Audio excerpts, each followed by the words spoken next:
सरकार पहले भी ला सकती थी और ये आखिरी साल में लेके आ रही है जब इलेक्शंस आने वाले हैं। सरकार की मंशा साफ नहीं है। 2029 ये रिजर्वेशन लागू नहीं हो सकता है। दरवाजों में अभी भी नो एंट्री है महिलाओं के लिए। सिर्फ विमेन रिजर्वेशन होने से जो अपर क्लास की महिलाएं हैं उनको ज्यादा लाभ मिल जाएगा। मेरी ये मांग है कि ST SC OBC को भी ध्यान में रख के उनके लिए भी कुछ आरक्षण उसके अंदर किया जाए, महिलाओं के लिए खासतौर पर। सरकार को 9 साल पूरे हो गए हैं और मैं समझती हूँ कि वुमेन बिल लाना था तो ये सरकार पहले भी ला सकती थी और ये आखिरी साल में लेके आ रही है जब इलेक्शंस आने वाले हैं और क्योंकि इसकी बहुत बड़ी एक्सरसाइज होती है।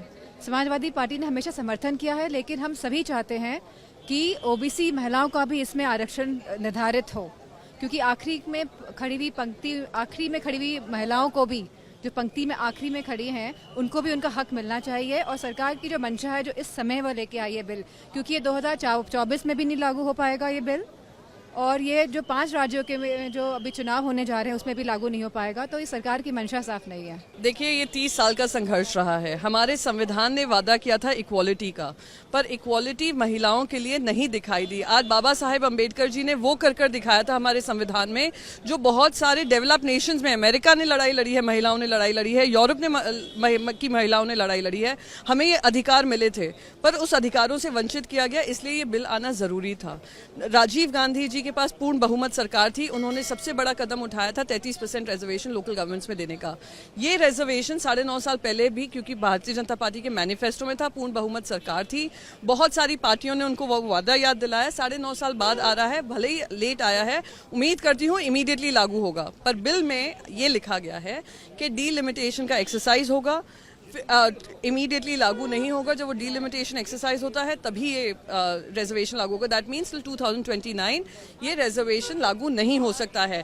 तो आपने दरवाजे तो खोल दिए हैं, पर दरवाजों में अभी भी नो एंट्री है महिलाओं के लिए। हम लोग इसका स्वागत करते हैं, क्योंकि हम लोग भी इसके लिए आवाज उठाते रहे हैं यहाँ पर पार्लियामेंट में, और लगातार चाह रहे थे, इसकी मांग कर रहे थे। ऐसे में ये हम लोगों के लिए भी बहुत स्वागत योग्य है। और लेकिन मैं चाहूंगी, मैं चूंकि एक ट्राइबल स्टेट से बिलोंग करती हूँ, झारखंड से, और झारखंड में ST SC और OBC का भी पॉपुलेशन है, और चूंकि सिर्फ विमेन रिजर्वेशन होने से जो अपर क्लास की महिलाएं हैं उनको ज्यादा लाभ मिल जाएगा। जैसे ब्यूरोक्रेट्स की वाइफ्स या बेटियां, या फिर बड़े इंडस्ट्रियलिस्ट या पॉलिटिशियन, जो भी पावरफुल लोग हैं, पैसे वाले हैं, उनके घर की महिलाएं आगे आ जाएंगी, और जो दलित, दबे कुचले, प्रताड़ित लोग हैं, वो लोग वैसे की वैसे रह जाएंगी। इसलिए मेरी ये मांग है कि ST SC OBC को भी ध्यान में रख के उनके लिए भी कुछ आरक्षण उसके अंदर किया जाए, महिलाओं के लिए खासतौर पर, ताकि वो कहीं पिछड़ ना जाए। हमारे स्टेट में ऐसा हुआ था पिछली सरकार में, जब भाजपा सरकार थी, तो 1 रुपए में महिलाओं के लिए जमीन की रजिस्ट्रेशन का फीस 1 रुपया लगने वाला था। तो उसमें बाद में देखा गया कि उसका लाभ अपर क्लास की महिलाएं ले गई, क्योंकि उनके पास पैसे थे, बहुत सारी जमीन उन्होंने पत्नियों के नाम से, बेटियों के नाम से खरीद लिया। तो जिनके लिए ये स्कीम था उनको कोई फायदा नहीं हुआ, बल्कि सरकार को राजस्व की हानि हुई। तो ऐसा कुछ ना हो, इसके लिए हम चाहेंगे।